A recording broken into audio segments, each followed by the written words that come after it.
Good morning students, welcome to Tara IAS. My self Venkat, I'm the faculty here. ఈరోజు మనం Indian సొసైటీలో భాగంగా ఒక ఇంపార్టెంట్ కాన్సెప్ట్ని నేర్చుకోబోతున్నాం. సో కాన్సెప్ట్ ఏంటంటే సెక్యులరిజం. సో మనందరికీ తెలుసు, సెక్యులరిజం గురించి తెలుసు, దాని యొక్క మీనింగ్ తెలుసు. బట్ ఈ సెషన్లో మనం ఏం తెలుసుకోబోతున్నామంటే ఇండియన్ సెక్యులరిజంకి వెస్ట్రన్ సెక్యులరిజంకి మధ్య డిఫరెన్స్ ఏంటో తెలుసుకుందాం. ఓకేనా?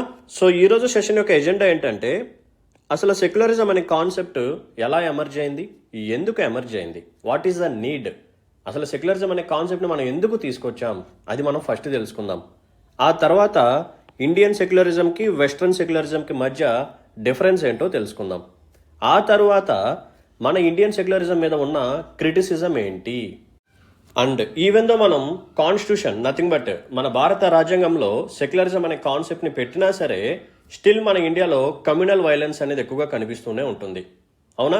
సో సెక్యులరిజం ఫాలో అవుతున్నాం, but still there is a problem called communalism.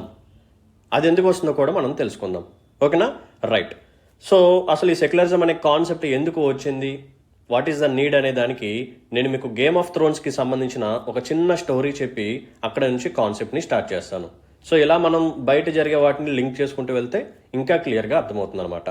So ఇక్కడ మీరు కానీ గమనిస్తే టాప్లో ఇక్కడ ఒక పిక్చర్ ఉంటుంది చూడండి. So it is nothing but A religious cult. ఇది ఒక రిలీజన్కి సంబంధించిన కల్ట్ అనమాట. అండ్ ఇక్కడ మీకు బాటంలో ఇంకొక పిక్చర్ ఉంది, షీ ఈజ్ ద క్వీన్. ఓకేనా? She is the queen. So తన పేరు ఏంటంటే సర్సీ లానిస్టర్. సో దీనికి సంబంధించిన డీటెయిల్స్ ఇప్పుడు నేను చెప్తాను, జాగ్రత్తగా వినండి. సో గేమ్ ఆఫ్ థ్రోన్స్లో మనకి మల్టిపుల్ కింగ్డమ్స్ ఉంటాయి. సో ఒక్కొక్క కింగ్డమ్కి కింగ్ క్వీన్ ఉంటారు. సో ఈ గేమ్ ఆఫ్ థ్రోన్స్లో ఒక రిలీజియస్ కల్ట్ కూడా ఉంటుందన్నమాట. నథింగ్ బట్ దాన్ని ఒక రిలీజన్ అనుకోండి మన యొక్క అండర్స్టాండింగ్ కోసం. సో ఈ రిలీజియన్ ఆర్ కల్ట్ ఏదైతే ఉందో దాని యొక్క పేరు ఏంటంటే ఫెయిత్ ఆఫ్ సెవెన్. పేర్లు ఏమి అవసరం లేదు, జస్ట్ ఒక స్టోరీ లాగా మనం తెలుసుకుంటే చాలు. Faith of seven. సో వీళ్ళు ఏం చేస్తారంటే, సో ఎవరన్నా తప్పులు చేస్తూ ఉంటే, పాపాలు చేస్తూ ఉంటే పనిష్మెంట్ ఇస్తూ ఉంటారు in the name of God. And right side మనకున్న పిక్చర్ ఎవరంటే షీ ఈజ్ ద క్వీన్. తన పేరు సర్సీ లానిస్టర్. సో దీన్ని యాక్చువల్గా ఏం చేస్తుందంటే she committed A crime called adultery. Adultery అనే క్రైమ్ని తను కమిట్ చేసిందనమాట. సార్ అడల్టరీ అంటే ఏంటి అంటే మన యొక్క స్పౌస్తో కాకుండా, ఓకేనా, మన యొక్క స్పౌస్తో కాకుండా మనం వేరే వాళ్ళతో సెక్షువల్ ఇంటర్కోర్స్ కానీ చేస్తే we call it as adultery. So ఆ సిన్, ఆ పాపం చేసినందుకు ఈ పర్టికులర్ రిలీజియస్ కల్ట్ ఏదైతే ఉందో వాళ్ళు ఈ క్వీన్ని పనిష్ చేస్తారనమాట. ఎలా పనిష్ చేస్తారో తెలుసా?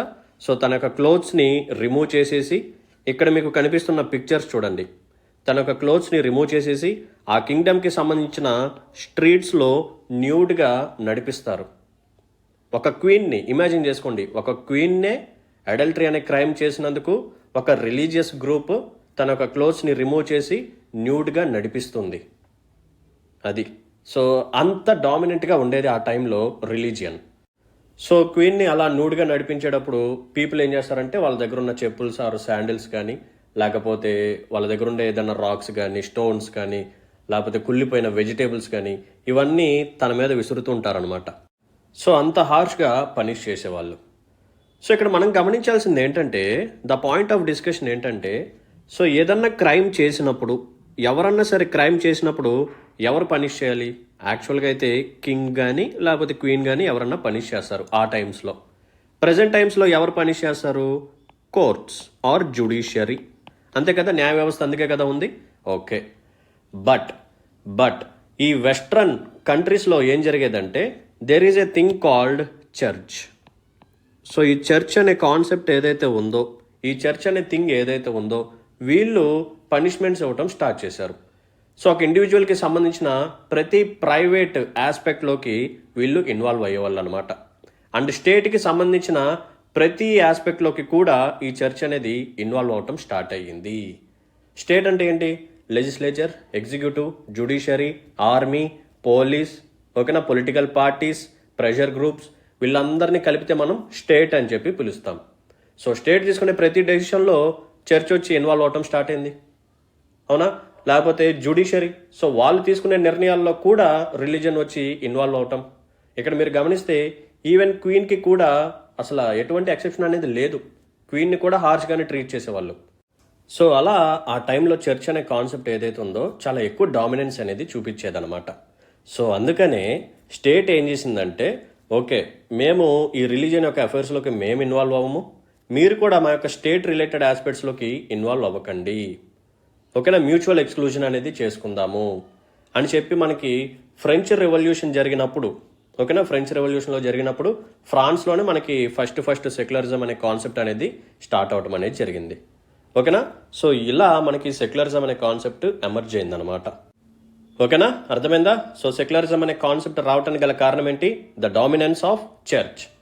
అసలు చర్చ్ కానీ ఇలా డామినెంట్గా ఉండకపోతే, ప్రతి దాంట్లోకి ఇన్వాల్వ్ అవ్వకుండా తన పని తాను చేసుకుని ఉంటే సెక్యులరిజం అనే కాన్సెప్ట్ ఆ టైంలో వచ్చేది కాదు.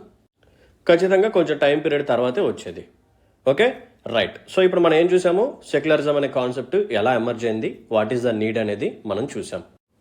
ఇప్పుడు మనం ఏం చేద్దామంటే సెక్యులరిజంకి సంబంధించిన రిమైనింగ్ ఆస్పెక్ట్స్ని మాట్లాడుకుందాం. అసలు సెక్యులరిజం అంటే ఏంటి? ఇది తెలుసుకోవాలంటే ఫస్ట్ స్టేట్ గురించి మనం కొన్ని పాయింట్స్ మాట్లాడుకుందాం. అసలు స్టేట్ అంటే ఏంటి? ఇందాక నేను చెప్పాను కదా. సో లెజిస్లేచర్ కానీ, ఎగ్జిక్యూటివ్ కానీ, జ్యుడిషియరీ కానీ, police and army, political parties, pressure groups, etcetera వీటన్నిటిని కలిపితే మనం స్టేట్ అంటాం. ఓకే, సో ఈ స్టేట్ ఏం చేస్తుంది? కొన్ని ఫంక్షన్స్ని పర్ఫామ్ చేస్తూ ఉంటుంది. What are those functions? Legislature ఏం చేస్తుంది? చట్టాలని తయారు చేస్తుంది. ఎగ్జిక్యూటివ్ ఏం చేస్తుంది? ఆ చట్టాలని ఇంప్లిమెంట్ చేస్తుంది. జ్యుడిషియరీ ఏం చేస్తుంది? సో మన ఇండియాలో అయితే కాన్స్టిట్యూషన్కి ఎగనెస్ట్గా ఎవరైనా ఏదైనా యాక్ట్స్ని తయారు చేసినా సరే వాటిని నల్ అండ్ వైడ్గా డిక్లేర్ చేయడం జరుగుతుంది. నథింగ్ బట్ అన్కాన్స్టిట్యూషనల్గా డిక్లేర్ చేస్తూ ఉంటుంది. అండ్ ప్రజల తాలూకా రైట్స్ని, ఫండమెంటల్ రైట్స్ని వీటన్నిటిని ప్రమోట్ చేస్తూ, ప్రిజర్వ్ చేస్తూ ఉంటుంది అనమాట జ్యుడిషియరీ. అండ్ నెక్స్ట్ వచ్చేసరికి పోలీస్ అండ్ ఆర్మీ. పోలీస్ వాళ్ళు ఏం చేస్తారు? Law and order. ఆర్మీ వాళ్ళు ఏం చేస్తారు? సెక్యూరిటీ. సో ఇలా స్టేట్కి కొన్ని ఫంక్షన్స్ ఉంటాయి, వాటన్నిటిని రన్ చేస్తూ ఉంటుంది, వాటన్నిటిని జాగ్రత్తగా చూసుకుంటూ ఉంటుంది. And there is another thing called religion. So రిలీజియన్కి కూడా కొన్ని ఫంక్షన్స్ ఉంటాయి. సో వాళ్ళకి సంబంధించిన రిచువల్స్ కానీ, ఆఫరింగ్స్ కానీ, ప్రేయర్స్ కానీ వాళ్ళు చేసుకుంటూ ఉంటారు. సో ఎప్పుడైతే ఈ రిలీజియన్ నథింగ్ బట్ వెస్ట్రన్ కంట్రీస్లోకి వచ్చేసరికి చర్చ్ అనే థింగ్ ఏదైతే ఉందో, it started involving in the functions of state. So స్టేట్కి సంబంధించిన ప్రతి ఫంక్షన్స్లోకి రిలీజియన్ అనేది ఇన్వాల్వ్ అవటం స్టార్ట్ చేసిందనమాట. సో అడ్మినిస్ట్రేషన్ ఎలా చేయాలి, లేకపోతే ఎటువంటి యాక్ట్స్ని తయారు చేయాలి, ఎలా రూలింగ్ ఉండాలి, సో ఒక కామన్ ఇండివిజువల్ తన యొక్క ప్రైవేట్ స్పియర్లో కూడా ఎలా నడుచుకోవాలి, ఓకేనా. ఇంకా రైట్స్ వాటన్నిటిని పక్కన పెట్టేసి రిలీజియన్ ఏది చెప్తే అదే రైట్స్ అనమాట. They don't talk about fundamental rights etcetera. ఎటువంటి ఫ్రీడమ్ రైట్స్ కానీ, ఫండమెంటల్ రైట్స్ కానీ ఉండవు. సో చర్చ్ అనేది ఏది చెప్తే అదే. సో ఇలా మనకి క్లాషెస్ అనేది స్టార్ట్ అయ్యాయి. సో ఇలా స్టేట్కి సంబంధించిన ప్రతి అఫైర్స్లో చర్చ్ అనేది ఇన్వాల్వ్ అవటం స్టార్ట్ చేసింది. సో అందుకని చెప్పి మనకి French revolution for the first time మనకి సెక్యులరిజం అనే కాన్సెప్ట్ ఎక్కడొచ్చింది సార్ అంటే ఫ్రెంచ్ రెవల్యూషన్లోనే.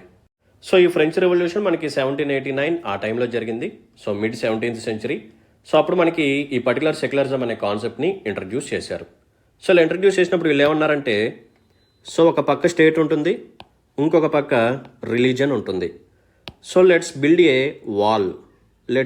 వాల్, ఒక గోడను మనం కట్టేద్దాం. సో ఇప్పటి నుంచి రిలీజన్కి సంబంధించిన ఆస్పెక్ట్స్లోకి స్టేట్ ఇన్వాల్వ్ అవ్వకూడదు, అండ్ స్టేట్కి సంబంధించిన ఆస్పెక్ట్స్లో కూడా రిలీజన్ అనేది ఇన్వాల్వ్ అవ్వకూడదు. సో స్టేట్ యొక్క జ్యూరిస్డిక్షన్లో స్టేట్ రన్ చేసుకోవాలి, రిలీజన్ యొక్క ఆస్పెక్ట్స్లోకి రిలీజనే చూసుకోవాలన్నమాట. సో ఇలా సెక్యులరిజం అనే కాన్సెప్ట్ అనేది ఎస్టాబ్లిష్ అయిందనమాట. దీన్ని మనం మ్యూచువల్ ఎక్స్క్లూజన్ మోడల్ అని చెప్పి కూడా పిలుస్తాం. ఏంటిదమ్మా? Mutual exclusion model. ఓకేనా. సో అంటే ఏంటి? మ్యూచువల్, ఒకరికి ఒకళ్ళు. ఎక్స్క్లూజన్ అంటే ఎక్స్క్లూడ్ చేసుకుంటున్నారు, నీ దాంట్లోకి నేను రాను, నా దాంట్లోకి నువ్వు రావద్దు అని చెప్పి ఇద్దరు ఎక్స్క్లూజన్ చేసుకోవడం జరిగింది. సో దీన్నే మనం వెస్ట్రన్ మోడల్ అంటాం, లేకపోతే అమెరికన్ మోడల్ అంటాం, లేకపోతే మ్యూచువల్ ఎక్స్క్లూజన్ మోడల్ అని చెప్పి కూడా పిలుస్తాం. ఓకేనా, రైట్. సో ఇప్పుడు మనం ఏం చేద్దామంటే అసలు వెస్ట్రన్ సెక్యులరిజంకి, ఇండియన్ సెక్యులరిజంకి మధ్య డిఫరెన్సెస్ ఇప్పుడు చూద్దాం. రైట్. సో ఈ వెస్ట్రన్ సెక్యులరిజం ఏదైతే ఉందో దీన్ని మనం ఏమని చెప్పి పిలుస్తాం? మ్యూచువల్ ఎక్స్క్లూజన్ మోడల్ అంటాం. సో దీన్నే మనం వాల్ ఆఫ్ సెపరేషన్ అని చెప్పి కూడా పిలుస్తాము, లేకపోతే we call it as doctrine of separation. ఏంటిదమ్మా? Doctrine of separation. So mutual exclusion ఇందా మనం మాట్లాడుకున్నాం. అండ్ ఈ వెస్ట్రన్ సెక్యులరిజంలో స్టేట్కి మరియు రిలీజియన్కి సెపరేట్ స్పియర్స్ అనేవి ఉంటాయి. సో ఇద్దరికి సెపరేట్ జ్యూరిస్డిక్షన్స్ అనేవి ఉంటాయి. సో ఒకళ్ళ దాంట్లోకి ఒకళ్ళు ఇన్వాల్వ్ అవ్వరు. అండ్ వెస్ట్రన్ సెక్యులరిజంలో, లేకపోతే ఈ వెస్ట్రన్ సెక్యులరిజం ఎక్కడైతే వీళ్ళు ఫాలో అవుతూ ఉంటారో ఈ వెస్ట్రన్ కంట్రీస్లో రెగ్యులర్గా, సో వాళ్ళు ఏం చేస్తారంటే ఎటువంటి రిలీజియన్కి ఫండింగ్ అనేది చెయ్యరు. ఓకేనా, no financial assistance or no financial support to any particular religion. ఓకేనా, సో ఎటువంటి మానిటరీ సపోర్ట్ అనేది స్టేట్ రిలీజియన్కి ప్రొవైడ్ చేయదు. రైట్. అండ్ నెక్స్ట్ ఏంటంటే ఈ వెస్ట్రన్ కంట్రీస్లో ఓపెన్ డిస్ప్లే ఆఫ్ రిలీజియన్ ఏదైతే ఉందో ఇట్ ఈస్ నాట్ యాక్సెప్టెడ్. ఇప్పుడు మన దగ్గర మీరు కానీ గమనిస్తే రిలీజియన్కి సంబంధించిన బ్యానర్స్ కానీ, ప్రమోషన్స్ కానీ, డిస్ప్లేయింగ్ కానీ ఇవన్నీ ఎక్కువగా జరుగుతూ ఉంటాయి. ఆ పర్టికులర్ రైట్ అనేది మనం ప్రొవైడ్ చేస్తున్నాం ప్రతి రిలీజియన్కి. బట్ వెస్ట్రన్ కంట్రీస్లో, లేకపోతే ఈ వెస్ట్రన్ సెక్యులరిజం మోడల్ ఎక్కడైతే ఫాలో అవుతున్నారో అక్కడ ఓపెన్ డిస్ప్లే ఆఫ్ రిలీజియన్ అనేది ఉండదు, except in places of worship. So ఎక్కడైతే వర్షిపింగ్ అనేది చేస్తూ ఉంటారో ఆ ప్లేసెస్ ఏవైతే ఉన్నాయో అక్కడ మాత్రం మీ యొక్క రిలీజియన్ని డిస్ప్లే చేసుకోవచ్చు, కానీ వేరే చోట్ల మాత్రం మీ యొక్క రిలీజియన్ని యూ కాంట్ డిస్ప్లే అనమాట. ఓకేనా, రైట్. అండ్ ఈ సెక్యులరిజం అనే కాన్సెప్ట్ ఏదైతే ఉందో ఫర్ ద ఫస్ట్ టైం ఎక్కడ ఎమర్జ్ అయింది? ఫ్రాన్స్లో అనమాట. సో మిడ్ 17th century 1789 మనకి ఫ్రెంచ్ రెవల్యూషన్ అనేది స్టార్ట్ అయింది. సో దాని యొక్క రిజల్టే సెక్యులరిజం. అండ్ నెక్స్ట్ పాయింట్ ఏంటంటే ఈ వెస్ట్రన్ సెక్యులరిజం మోడల్లో మనకి single uniform code of law అనేది కనిపిస్తుంది. సో మనకు అర్థం కావడం కోసం we call it as UCC, uniform civil code అంటాం కదా. సో జనరల్గా వెస్ట్రన్ సెక్యులరిజం మోడల్ ఎక్కడైతే ఉంటుందో అక్కడ మనకి ఈ యూసీసీ మోడల్ అనేది అప్లికేబుల్లో ఉంటుంది. అంటే ఏంటి సార్ అంటే irrespective of your religion judgement will be passed. అంటే ఏంటి సార్? సో ఈ వెస్ట్రన్ సెక్యులరిజం మోడల్ ఎక్కడైతే ఫాలో అవుతున్నారో వాళ్ళు ఏం చేస్తారంటే నీ యొక్క రిలీజియన్ని పట్టించుకోరు అనమాట ఎప్పుడు జడ్జ్మెంట్స్ని పాస్ చేసేటప్పుడు. ఫర్ సపోజ్ మన ఇండియా తీసుకోండి. మన ఇండియాలో హిందూస్ ఉంటారు, ముస్లిమ్స్ ఉంటారు, క్రిస్టియన్స్ ఉంటారు, Buddhist, Jains, Sikhs, Parsis, Zoroastrians అందరూ ఉంటారు. సో వాళ్ళకి ఏంటంటే మ్యారేజ్ రిలేటెడ్ ఆస్పెక్ట్స్లో జడ్జ్మెంట్ ఇవ్వాలన్నా, లేకపోతే డివోర్స్ రిలేటెడ్ దాంట్లో జడ్జ్మెంట్ ఇవ్వాలన్నా, ఓకేనా, ప్రాపర్టీ ఇన్హెరిటెన్స్ అయినా సరే, సక్సెషన్ అయినా సరే, లేకపోతే మనకి అడాప్షన్ రిలేటెడ్ థింగ్స్ కానీ ఏంటంటే డిఫరెంట్ యాక్ట్స్ ఉన్నాయి. ఫర్ సపోజ్ హిందూస్కి అయితే హిందూ మ్యారేజ్ యాక్ట్ 1955 ఉంది, హిందూ సక్సెషన్ యాక్ట్ 1956 ఉంది. సో దాంట్లో డీల్ చేసి ఉంటాయి. సో ఏ కండిషన్స్లో డివోర్స్ సో ఉమెన్ ఇవ్వచ్చు, లేకపోతే మెన్ ఏ టైంలో ఇవ్వచ్చు, సో ఏ టైంలో పర్టికులర్ మ్యారేజ్ అనేది ఇల్లీగల్గా ట్రీట్ చేయబడుతుంది, so what is the marriage age. So దీనికి సంబంధించిన ప్రొవిజన్స్ అన్ని రిలీజన్కి సంబంధించిన యాక్ట్స్లో డిఫరెంట్గా ఉంటాయి. స్పెషల్ మ్యారేజ్ యాక్ట్ అని చెప్పి ఇంకోటి ఉంటుంది. సో ఇలా ఈ యాక్ట్స్ని బట్టి మనం మన ఇండియాలో జడ్జ్మెంట్స్ అనేది ఇస్తూ ఉంటాం. ఎప్పుడు ఈ మ్యారేజ్ రిలేటెడ్ దాంట్లో కానీ, డివోర్స్ రిలేటెడ్ దాంట్లో కానీ. దీనికి ఆపోజిట్గా ఉండేదే వెస్ట్రన్ సెక్యులరిజం. సో ఈ కంట్రీస్లో ఏంటంటే నీ యొక్క రిలీజన్ వాళ్ళు కన్సిడర్ చేయరు. ఓకేనా, నువ్వు హిందూ మ్యారేజ్ ప్రకారం యాక్ట్ చేసుకున్నావా, లేకపోతే నువ్వు క్రిస్టియన్ మ్యారేజ్ చేసుకున్నావా అని చెప్పి అక్కడ యాక్ట్స్ ఏమి ఉండవు. సో యూనిఫామ్ సివిల్ కోడ్ అని చెప్పి ఒకటి ఉంటుంది. సో అందరికీ ఇర్రెస్పెక్ట్ ఆఫ్ యువర్ రిలీజియన్ సేమ్ జడ్జ్మెంటే ఇస్తారనమాట. Okay, right. So this is all about western secularism. ఇప్పుడు మనం ఇండియన్ సెక్యులరిజం గురించి చూద్దాం. సో ఇండియన్ సెక్యులరిజంలో మనకి ఎటువంటి వాల్ ఆఫ్ సెపరేషన్ ఉండదన్నమాట. There is no concept called wall of separation or doctrine of separation. ఎందుకు సార్ అంటే సో ఒక పక్క స్టేట్ ఉంటుంది, ఇంకో పక్క రిలీజన్ ఉంటుంది. మనకి వెస్ట్రన్ కంట్రీస్లో లాగా చర్చ్ ఉండి బాగా డామినెంట్గా పర్ఫామ్ చేసి సో ప్రతి ఇండివిజువల్కి సంబంధించిన పర్సనల్ ఆస్పెక్ట్స్లో కానీ, లేకపోతే స్టేట్కి సంబంధించిన అఫైర్స్లో కానీ ఇన్వాల్వ్ అవటం అనేది ఇక్కడ జరగలేదు. ఓకేనా, సో అక్కడ జరిగిన ఇన్సిడెంట్స్ వేరు, మన ఇండియాలో జరిగిన సిచ్యువేషన్స్ వేరు అనమాట. సో అందుకనే ఇక్కడ ఏం జరుగుతుందంటే there is no wall of separation. So religion కూడా తనకి సంబంధించిన ఆస్పెక్ట్స్లో తను డీల్ చేసుకోవచ్చు, స్టేట్ కూడా తనకి సంబంధించిన ఆస్పెక్ట్స్లో తనే డీల్ చేసుకుంటుంది. ఇక్కడ ఏం జరుగుతుందంటే స్టేట్స్కి సంబంధించిన ఆస్పెక్ట్స్లోకి రిలీజియన్ ఇన్వాల్వ్ అవ్వదు. అండ్ ఇన్ జనరల్గా రిలీజియన్కి సంబంధించిన ఆస్పెక్ట్స్లో కూడా స్టేట్ ఇన్వాల్వ్ అవ్వదు. నేను ఇక్కడ ఒక పదం వాడాను, ఇన్ జనరల్ అంటే నార్మల్గా. బట్ ఎప్పుడైనా సరే ఒక రిలీజియన్ అన్కాన్స్టిట్యూషనల్గా కానీ ప్రవర్తిస్తే, లైక్ అన్టచబిలిటీని ప్రమోట్ చేయటం అంటే ఎలా? సో ఈ పర్టికులర్ కమ్యూనిటీ వాళ్ళు ఇక ఈ టెంపుల్లోకి రాకూడదు, ఇటువంటి ప్రాక్టీసెస్ కానీ ఫాలో అయితే మరి ఇది అన్కాన్స్టిట్యూషనలే కదా. సో ఇది నథింగ్ బట్ ఇది మనకి ఆర్టికల్ 17 ఏదైతే ఉందో దాన్ని వైలేట్ చేస్తుంది, అన్టచబిలిటీని ప్రాక్టీస్ చేస్తుంది. కాబట్టి ఇప్పుడు ఏం చేస్తుంది, స్టేట్ అనేది ఈ పర్టికులర్ విషయంలో ఇన్వాల్వ్ అవుతుంది. ఓకేనా, let's take an example called hijab, Karnataka. So కర్ణాటకలో 2022లో ఈ హిజాబ్ కేసు అనేది నడిచిందనమాట. సో యాక్చువల్గా హిజాబ్ అనేది ఏంటిది, సో ముస్లిం ఉమెన్ ధరించే ఒక డ్రెస్ అనమాట. సో వాళ్ళు ఆ హిజాబ్ని ధరించి స్కూల్స్కి రావటం స్టార్ట్ చేశారు. సో దీనికి అగనెస్ట్గా స్కూల్ యూనిఫామ్ ఒకటి ఉంటుంది. సో దీన్ని వేసుకొని రాకూడదని చెప్పి కర్ణాటక హైకోర్టులో కేసు వేయడం జరిగింది. తర్వాత దీని మీద జడ్జిమెంట్ అనేది రావటం అనేది జరిగింది.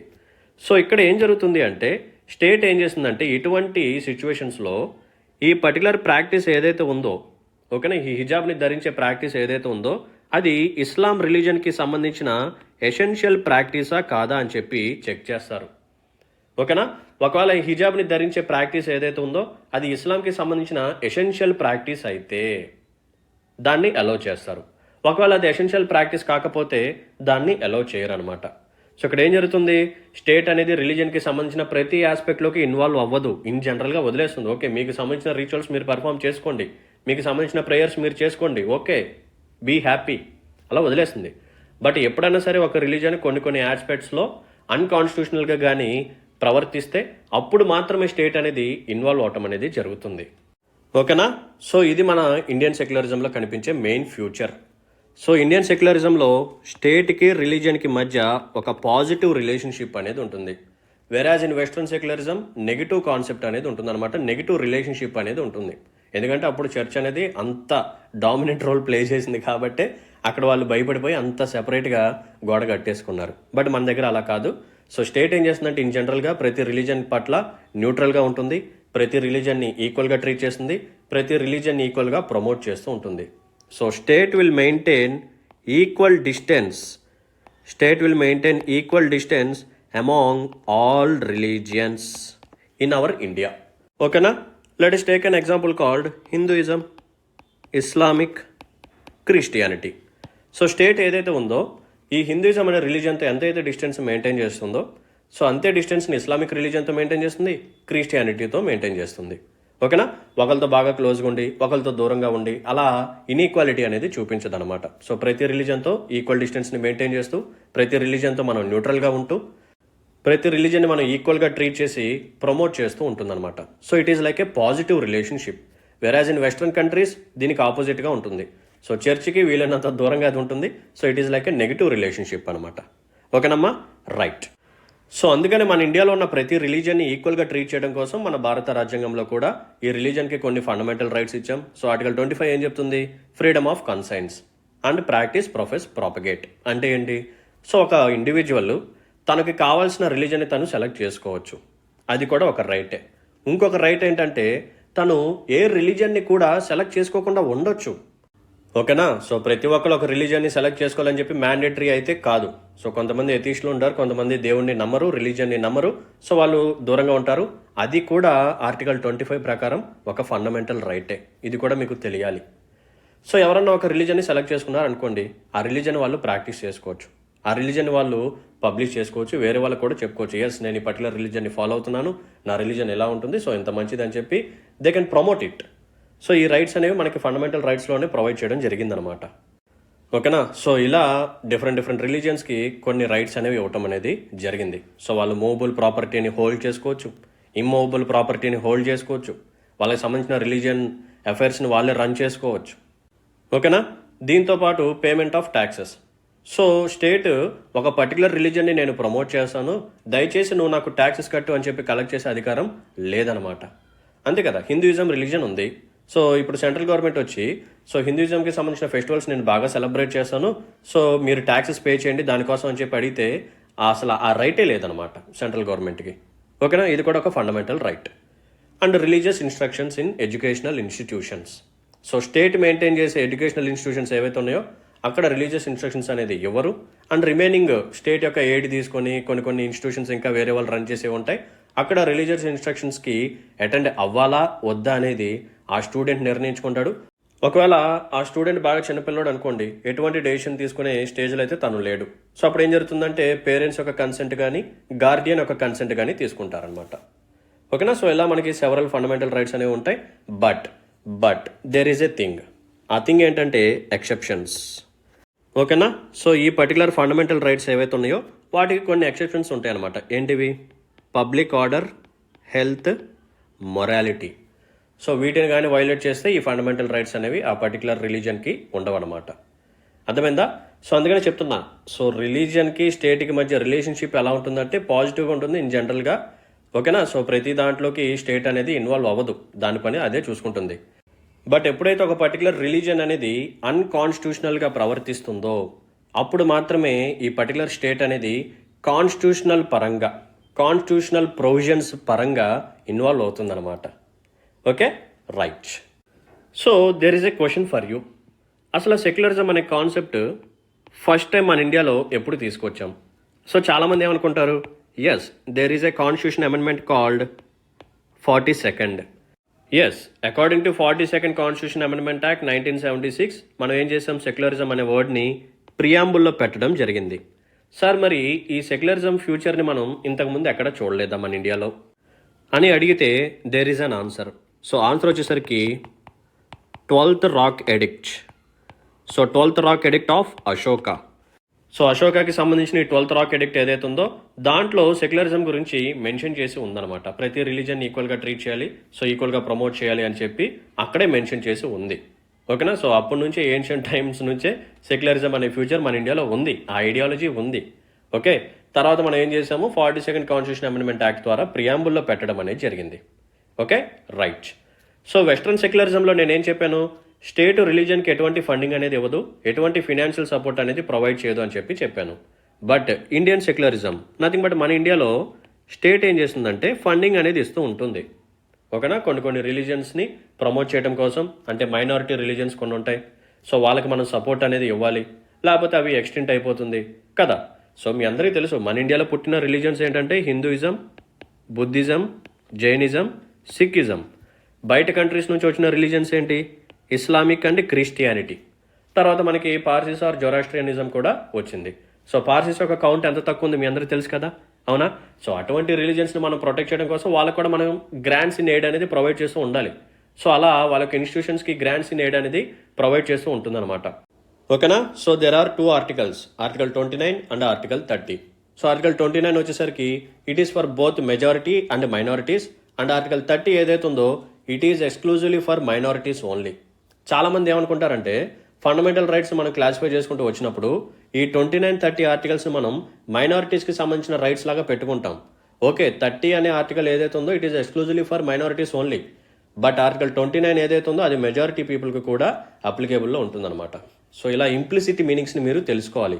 అక్కడ ఆర్టికల్ 29 మీరు చదివేటప్పుడు మీకు ఒక పదం కనిపిస్తుంది, ఏమని, any section of the citizens of India. Any section అంటే ఎవరైనా వస్తారు, not only minorities, even majorities కూడా వస్తారనమాట. ఓకేనా. సో ఎవరికన్నా ఒక సెక్షన్కి ఒక డిస్టింక్ట్ లాంగ్వేజ్ కానీ కల్చర్ కానీ ఉంటే వాటిని ప్రొటెక్ట్ చేసుకునే రైట్ ఆ పర్టికులర్ ఆర్టికల్ 29 అనేది ప్రొవైడ్ చేస్తుంది. వేరాజ్ ఆర్టికల్ 30 ఏదైతే ఉందో it is exclusively for minorities only. So మీరు ఒకవేళ ఆర్టికల్ 30 కానీ చదివితే అక్కడ వాడే మెన్షన్ చేసి పెడతాడు, ఏమని, ఆల్ మైనారిటీస్. ఓకేనా, all minorities whether based on religion or language. ఇక్కడ కూడా మీరు ఇంకో పాయింట్ని తెలుసుకోవచ్చు, ఏంటిది అదంటే మన ఇండియాలో మైనారిటీస్ని కేవలం 2 కేటగిరీస్గానే డివైడ్ చేస్తాం, ఒకటి రిలీజన్, 2 లాంగ్వేజ్. ఎథనిక్ మైనారిటీస్ అనే కాన్సెప్ట్ ఇండియాలో అయితే లేదు. సో ఇలా కూడా మీకు యూపీఎస్సీ ప్రిలిమ్స్లో క్వశ్చన్ అయితే వస్తుందన్నమాట. ఆల్రెడీ ఇంత ముందు వచ్చింది, మళ్ళీ అది రావచ్చు, ఎక్స్పెక్టెడ్. ఓకేనా. సో స్టేట్మెంట్ వాడు ఎలా అవ్వచ్చు అంటే, సో ఇండియాలో మనం మైనారిటీస్ని 3 కేటగిరీస్ కింద డివైడ్ చేసాము. సో ఎలా అంటే లాంగ్వేజ్, రిలీజన్, ఎథనిసిటీ అంటాడు. సో అది రాంగ్ అనమాట. ఎథనిసిటీని బేస్ చేసుకొని మనం ఎటువంటి మైనారిటీస్ని రికగ్నైజ్ చేయలేదు, రిలీజన్ని, లాంగ్వేజ్ని బేస్ చేసుకొని మనం మైనారిటీస్ని రికగ్నైజ్ చేసాం. ఓకేనా. సో ఈ ఆర్టికల్ 30 ఏం చేస్తుందంటే రిలీజియస్ అండ్ లింగ్విస్టిక్ మైనారిటీస్కి కొన్ని రైట్స్ అనేది ప్రొవైడ్ చేస్తూ ఉంటుంది. సో వాళ్ళకి సంబంధించిన ఎడ్యుకేషనల్ ఇన్స్టిట్యూషన్స్ని వాళ్ళే ఎస్టాబ్లిష్ చేసుకొని దాన్ని వాళ్ళే అడ్మినిస్ట్రేషన్ చేసుకోవచ్చు అనమాట. సో ఇక్కడ మనం గమనించాల్సింది ఏంటంటే స్టేట్ అనేది ఏదైతే ఉందో అది గ్రాంట్స్ ఇన్ ఎయిడ్ని ప్రొవైడ్ చేసేటప్పుడు సో రిలీజియన్ని బేస్ చేసుకొని ఎటువంటి డిస్క్రిమినేషన్ని చూపించకూడదు. ఇది చెప్పడం కోసం ఇదంతా నేను చెప్పాను. యాక్చువల్గా అదంతా పాలిటిక్స్ సంబంధించిన డేటా, బట్ నేను ఎందుకు చెప్పానంటే ఇలా మీరు కాన్సెప్ట్స్ని లింక్ చేసుకుంటూ వెళ్ళాలి. సో ఒక పర్టికులర్ స్టేట్ ఓకేనా గ్రాంట్స్ ఇన్ ఎయిడ్ని ప్రొవైడ్ చేసేటప్పుడు ఓకే ఇది ఈ పర్టికులర్ రిలీజన్ కదా, దీనికి ఎక్కువ అమౌంట్ వద్దు, తగ్గించండి. ఈ రిలీజన్ మన రిలీజన్, ఓకే దీనికి ఎక్కువ ఇవ్వండి అని డిస్క్రిమినేషన్ చూపించకూడదు అనమాట. సో కాన్స్టిట్యూషన్లో మనకి 30లో ఏం కనిపిస్తుంది, సో ప్రతి రిలీజన్ మనం ఈక్వల్గా ట్రీట్ చేయాలి. ఓకేనా, ఒకవేళ గ్రాంట్స్ ఇన్ ఎయిడ్ ఇస్తే ఎటువంటి డిస్క్రిమినేషన్ అనేది చూపించకూడదు అని చెప్పి అక్కడే మనకి కనిపిస్తుంది అనమాట. ఓకే, సో ఇటువంటి హిడెన్ మీనింగ్స్ని మనం కనిపెడుతూ ఉండాలి. ఓకే, దీన్ని అంటారు ఏమని, reading in between the lines అంటారు. అర్థమైందమ్మా? Right. So this is all about the differences between Indian secularism as well as western secularism. Okay, right. Now let's discuss the need of secularism. అసలు present ఉన్న modern states ఏవైతే ఉన్నాయో ఈ modern స్టేట్స్లో secularism అనేది ఎందుకు ఉండాలి, వాట్ ఈస్ ద నీడ్, దీని యొక్క ఎసెన్స్ ఏంటి, సిగ్నిఫికెన్స్ ఏంటి, ఇప్పుడు మనం మాట్లాడుకుందాం. సో సెక్యులరిజం లేకుండా డెమోక్రసీ అనేది నాట్ పాసిబుల్. ఓకేనా, డెమోక్రసీ అనేది నాట్ పాసిబుల్. ఎందుకు సార్ అంటే ఒక పర్టికులర్ స్టేట్కి ఒక పర్టికులర్ రిలీజన్ అనేది ఉందనుకోండి. జస్ట్ ఫర్ ఎగ్జాంపుల్ పాకిస్తాన్ని తీసుకోండి. సో పాకిస్తాన్ యొక్క అఫీషియల్ రిలీజన్ ఏంటి, ఇస్లాం. సో వాళ్ళు అది అఫీషియల్గా డిక్లేర్ చేసుకున్నారు, అదే వాళ్ళు ఫాలో అవుతారు. సో ఎప్పుడైతే ఒక స్టేట్ ఒక రిలీజన్కి అటాచ్ అయ్యి ఉంటుందో రిమైనింగ్ రిలీజన్కి సంబంధించిన సెగ్మెంట్స్ ఆర్ సెక్షన్స్ ఎవరైతే ఉన్నారో వాళ్ళని ఇన్ఈక్వల్గా ట్రీట్ చేయడం స్టార్ట్ చేస్తుందన్నమాట. ఓకే, సో మీకు ఈక్వాలిటీ అనే కాన్సెప్ట్ అనేది ఇక ఉండదు, ఇన్ఈక్వాలిటీ అనేది పెరిగిపోతుంది. ఎప్పుడైతే ఇన్ఈక్వాలిటీ పెరిగిపోతుందో ఆటోమేటిక్గా టాలరెన్స్ అనేది తగ్గిపోయి రిలీజియస్ ఇంటాలరెన్స్ అనేది పెరిగిపోయి ఆటోమేటిక్గా ఏం జరుగుతుందంటే అప్పుడు యాజిటేషన్స్ అనేవి పెరిగిపోతాయి. సో ప్రజల్లో శాంతి అనేది ఉండదు, కమ్యూనల్ వైలెన్స్ అనేది పెరిగిపోతాయి, కమ్యూనల్ రైట్స్ అనేవి జరుగుతాయి, యాజిటేషన్స్ అనేవి జరుగుతాయి. సో పీస్ అనేది అసలు ఉండదు. ఓకేనా, సో అందుకనే మోడర్న్ స్టేట్స్లో సెక్యులరిజం అనేది ఉండాలి. ఓకే, ఒక స్టేట్ అనేది పర్టికులర్ ఒక రిలీజియన్కి అటాచ్ అయిపోయి ఉండకూడదు అనమాట. ప్రతి రిలీజియన్ని ఈక్వల్గా ట్రీట్ చేస్తూ ఈక్వల్ డిస్టెన్స్ని మెయింటైన్ చేస్తూ ఉండాలి. ఎందుకంటే స్టేట్ యొక్క మెయిన్ ఎయిమ్ ఏంటంటే సోషల్ వెల్ఫేర్ అండ్ ప్రోగ్రెస్. ఓకేనా, social welfare and progress. So ఎప్పుడైనా సరే ఒక స్టేట్ ఏదైనా యాక్ట్ని కానీ తీసుకురావాలన్నా, ఏదైనా ఒక యాక్షన్ని కానీ పర్ఫామ్ చేయాలన్నా సరే అది సైన్స్ పరంగా ఆలోచించాలి, లాజికల్గా ఆలోచించాలి. ఎప్పుడైతే స్టేట్ గుడ్డిగా ఒక రిలీజన్ని ఫిక్స్ అయిపోయి దాన్నే ఫాలో అయిపోతూ ఉంటుందో ఆ రిలీజన్కి సంబంధించిన సూపర్ స్టిషన్స్ని మాత్రమే ఇంప్లిమెంట్ చేయడానికి చూస్తుంది, కానీ ఆ పర్టికులర్ స్టేట్లో ఉండే ప్రజల యొక్క వెల్ఫేర్ కోసం కానీ, ప్రోగ్రెస్ గురించి కానీ, డెవలప్మెంట్ గురించి కానీ చూడదు. ఇది మనం గమనించాలి. ఓకేనా, సో సూపర్ స్టిషన్స్ని బాగా పెట్టేసుకొని వాటిని మాత్రమే ఇంప్లిమెంట్ చేయడం, సో రిలీజన్కి తగ్గట్టుగా వెళ్ళిపోతూ ఉంటే ప్రజల్లో డెవలప్మెంట్ అనేది ఉండదు, ఆ స్టేట్లో కూడా ఎటువంటి డెవలప్మెంట్ అనేది ఎక్కువగా కనిపించదు అనమాట. ఓకేనా, so this is the need of secularism in modern state. ఇప్పుడు మనం ఏం చేద్దామంటే ఇండియన్ సెక్యులరిజం మీద ఉన్న నెగిటివ్ కామెంట్స్ ఏంటి, what is the criticism on Indian secularism, దీని గురించి ఒకటి మాట్లాడుకుందాం. ఫస్ట్ ఏంటంటే ఈ సెక్యులరిజం అనే కాన్సెప్ట్ ఏదైతే ఉందో it is not suitable for India. It is not suitable for India. ఎందుకు సార్ అంటే చెప్తాను చూడండి. సో మన స్టేట్ ఏదైతే ఉందో మనం సెక్యులర్గా ఉండాలి అని చెప్పి మనం ఫిక్స్ అయ్యాం. ఓకేనా, స్టేట్ వచ్చేసరికి సెక్యులర్గా ఉంటుంది, బట్ ప్రజలు ఎవరైతే ఉన్నారో లేకపోతే సొసైటీ ఏదైతే ఉందో it is a religious society. మన ఇండియాలో ప్రజలు ఎవరైతే ఉన్నారో they are highly inclined towards your religion. Society వచ్చేసరికి రిలీజియస్ సొసైటీ ఉంది అండ్ స్టేట్ వచ్చేసరికి సెక్యులర్గా ఉంటాను అంటుంది. సో ఖచ్చితంగా ఇది వర్క్ అవ్వదు.